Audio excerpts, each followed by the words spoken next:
So Chamberlain, believe you me, these solutions are there.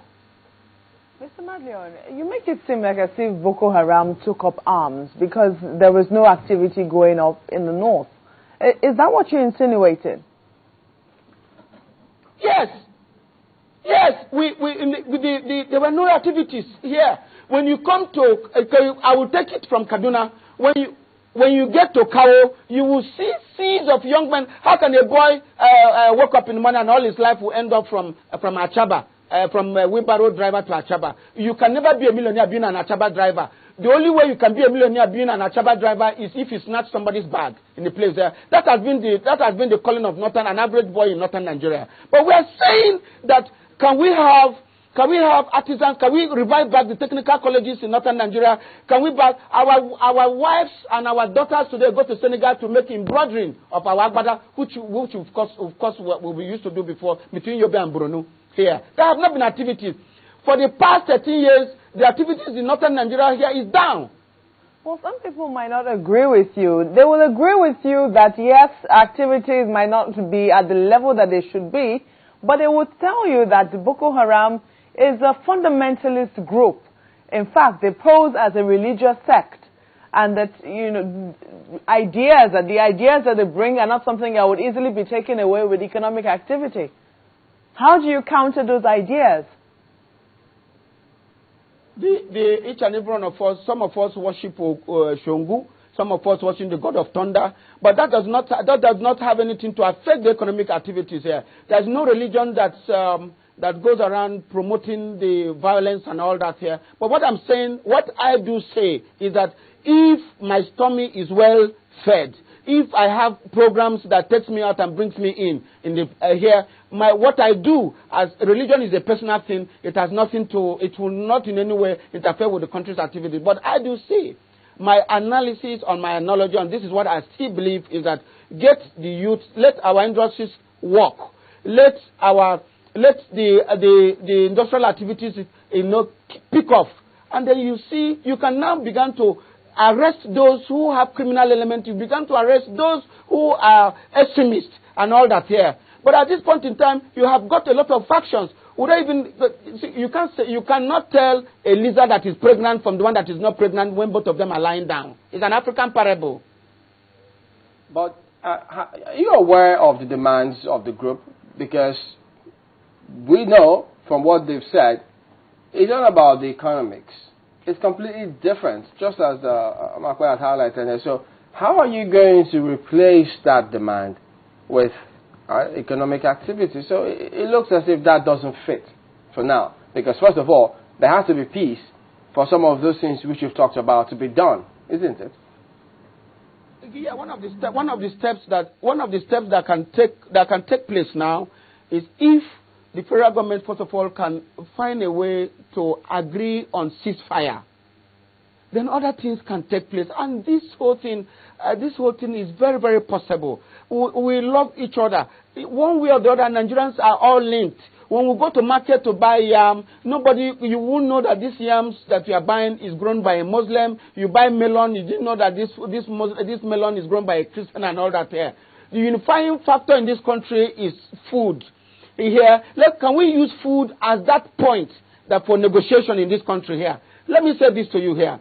Now, 75% of what we eat in this country, one way or the other, comes from northern Nigeria. Here, 75%, be it tubers, be it vegetables, be it livestock and all that here.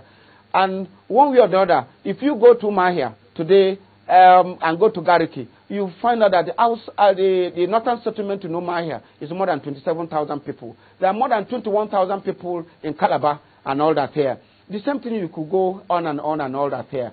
Here, in my own generation, at 21st century, we need to put all this whole thing aside and find a way for us to put the Nigeria into the map of global economy.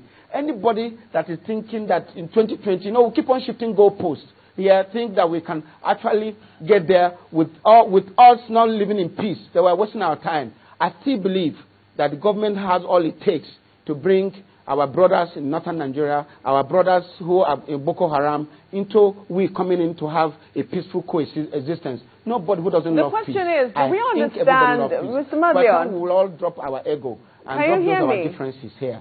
For me, I'm a businessman. I want to make money. I want to get busy. I need to come to Lagos, see Sulai, have a handshake with Omokwe, and then see my friends. But today I can't do that because I'm not busy. I don't have the resources and all that here. I don't want to be going to EFCC to be reporting that my transaction with people do not have criminal intent. I don't need to be in court all the time trying to reschedule or make sure that my collaterals are not being taken by banks. I don't want to have a relationship with my lawyer. All I'll be doing is just to make sure that he gives a nice letter to reschedule my debt. I need to be busy. I need to contribute to the economy of this country. If you can hear me. I need to, when you talk about Shedrack as a farmer, I should be able to compete with the farmer who is in Cuba or the farmer who is in China or the farmer who is in America. But here, not that when you look at me, you see poverty. You see me with all forms of commitments and all that here. That's what I'm looking at in the place there. And this is very possible. Mr. President can do this. The question is, do we understand what Boko Haram is asking for? In the 3 years of insurgency or more, have you been able to decipher clearly, at least from the media, what the group is asking for?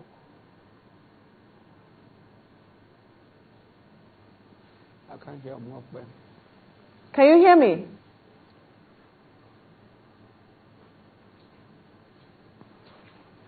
I was asking you if we can say very clearly what the group is asking for. In how many years of insurgency have you been able to say very clearly that this is what Boko Haram is all about and this is what you're demanding?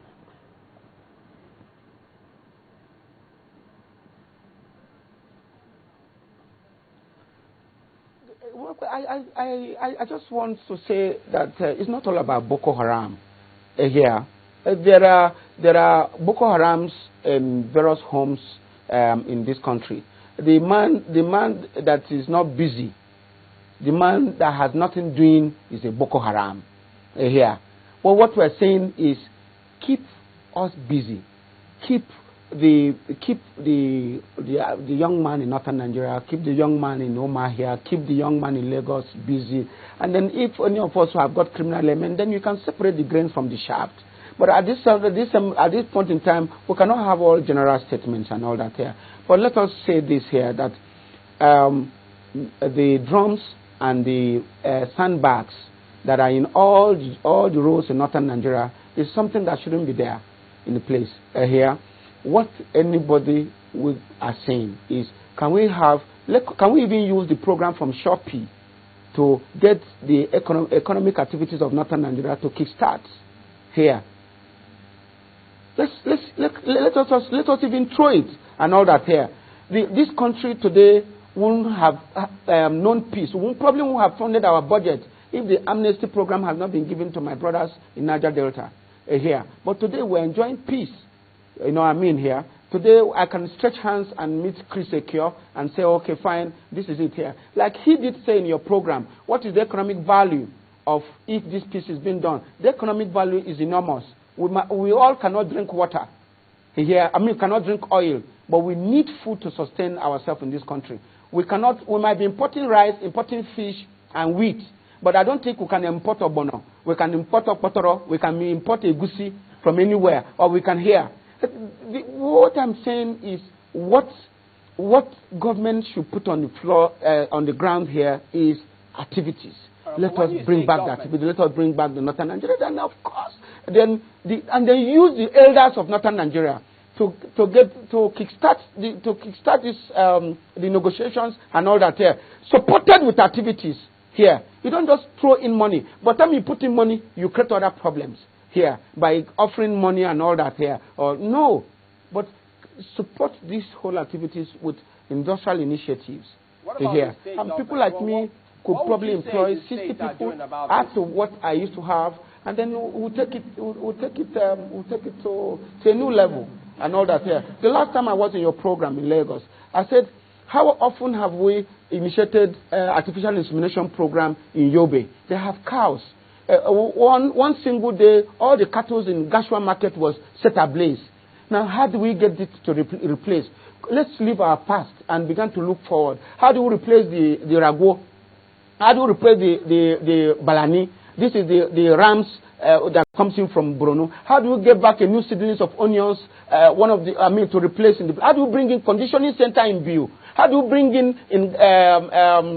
bring back those women who are doing shell butter, gum arabics, and all that here? Everybody's tired here. So this is what I'm saying in this place there. And at this point in time, it's a unifying program. Let us keep the Minister for Agriculture. Let us keep the Minister for